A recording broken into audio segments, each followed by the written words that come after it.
ধন্যবাদ মাননীয় স্পিকার। মাননীয় স্পিকার, এই সরকার ক্ষমতা ফেব্রুয়ারি 17 তারিখ শপথ গ্রহণ করেছে।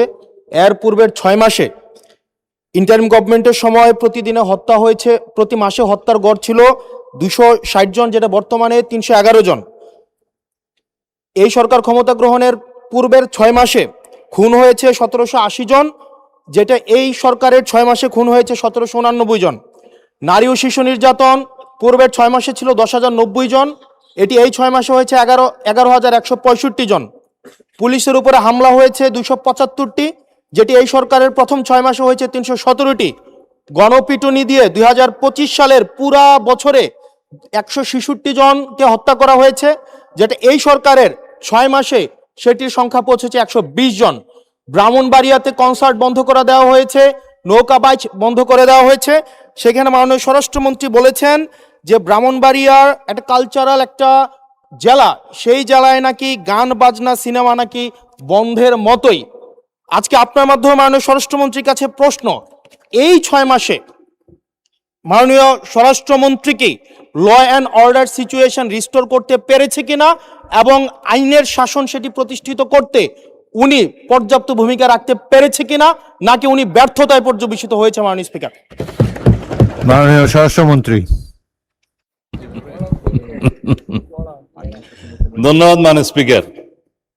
এটা প্রশ্ন হলো না পল্টনের বক্তৃতা হলো বুঝতে পারিনি।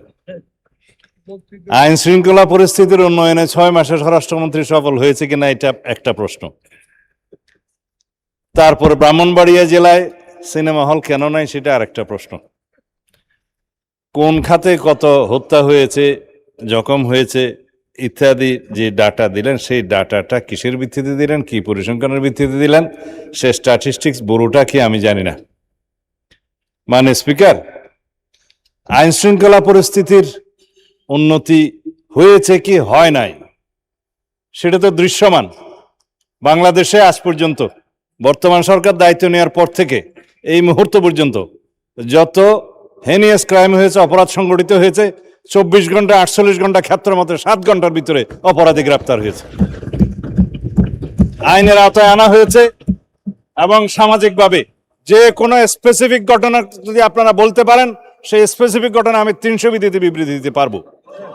আজ পর্যন্ত সামাজিক চাহিদার ভিত্তিতে এবং যেগুলো আলোচিত হয়েছে, যেগুলো আলোচিত হয়ও নাই, সেরকম যেগুলো ঘটনা অপরাধ সংগঠিত হয়েছে, সেটা সমাজের চাহিদার ভিত্তিতে সংক্ষিপ্ত সময়ের মধ্যে যাতে বিচার কার্য সম্পন্ন হয় সেজন্য আমরা সহযোগিতা করেছি। বিচার করার তো জুডিশিয়ারির কাজ।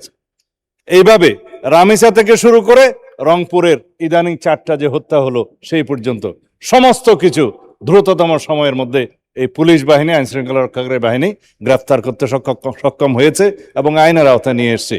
এখানে কোথায় কি ব্যর্থতা আছে বলতে হবে মানে স্পিকার। স্পেসিফিক্যালি ঢালাওভাবে স্বরাষ্ট্রমন্ত্রী ব্যর্থ হয়েছে বা আইন শৃঙ্খলা রক্ষাকারী বাহিনী ব্যর্থ হয়েছে বা এই সরকার আইন শৃঙ্খলা পরিস্থিতি উন্নতি হয় নাই, এগুলো পল্টন বক্তব্য চলে। এটা সংসদে তথ্যভিত্তিক কথা বলতে হবে।